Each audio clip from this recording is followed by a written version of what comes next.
Special night for many in the D. It is the start of Yom Kippur, the holiest day of the Jewish year. It is a day of atonement and fasting for 25 hours. And when it's time to break the fast on Saturday night, families are ready to dig in. That's right.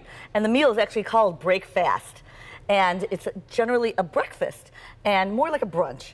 So we have a vegan recipe here that we're going to show for people, because normally this is a dairy meal, and dairy meaning like lox and cream cheese and eggs and a lot of foods that contain dairy, like blintzes and that sort of thing. So not everybody tolerates dairy. So we're going to Chef Annabelle Cohen, we should introduce you. You're off and running. You're like out of the gate. Everybody doesn't know me?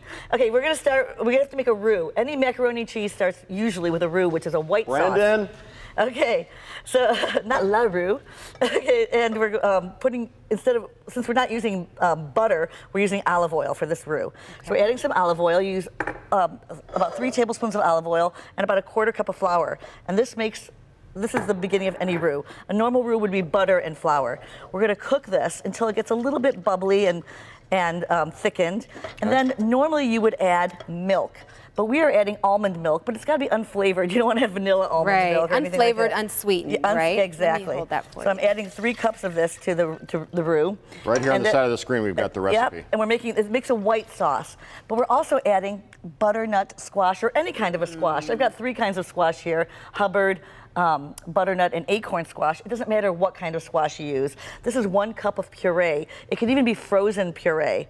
And we're adding this to the mix. Now, you mentioned to me earlier that you also add the butternut so that it gives the little yellow color that you don't always get with vegan mac and cheese. Or any mac and cheese, any homemade mac and cheese. It's hard to get a real good orange color because that's artificial. A lot of that color is artificial. So we're also hard in Trix cereal, so you put a little squash in the Trix. That's right. Okay, so now we have some Dijon mustard. This gives it a little bit of a kick. Just add 2 teaspoons or so to this mixture. And then, actually, I'm going to add all and as the sauce gets thicker, we are adding more and more liquids, because we're making, again, a cheese sauce. Now, we can't add cheese because cheese is not really dairy, so we're adding a vegan cheese, but this one has, this particular brand, I don't usually talk about brands, but this one is very melty, so we like that. So we're going to add this to our mix as well.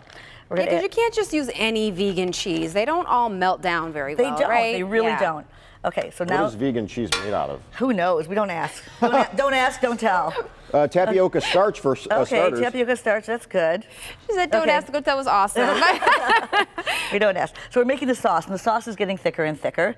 And then we just add the sauce to our cooked macaroni. Now, I've cooked this macaroni nice and soft, because it's not like you're eating a plate of pasta where you want the pasta al dente. Okay. I cooked it soft so it gets like a little bit mushy when you eat it. So do you have a macaroni shape preference?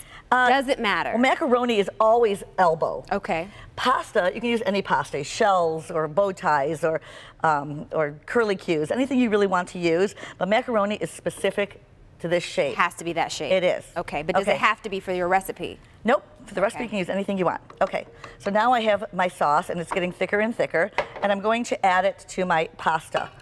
Now, what I've done here is, when I add this to the pasta, it may not be moist enough. I know that's an odd word to use, but it may not be gooey enough. So, by the way, I'm adding lots of salt, because add salt to taste. Okay. So now I've added the sauce here. The cheese in real life would be more melted, and it needs to be sort of creamy. And if it's not creamy enough, I've saved some of the pasta water. Can you get a shot of this pasta water here? Okay, so here's the pasta water. It looks kind of milky. This is all the starch. This will add a starchy character to the macaroni and cheese and make it even more creamy. So if you need to add more liquid, don't just add water.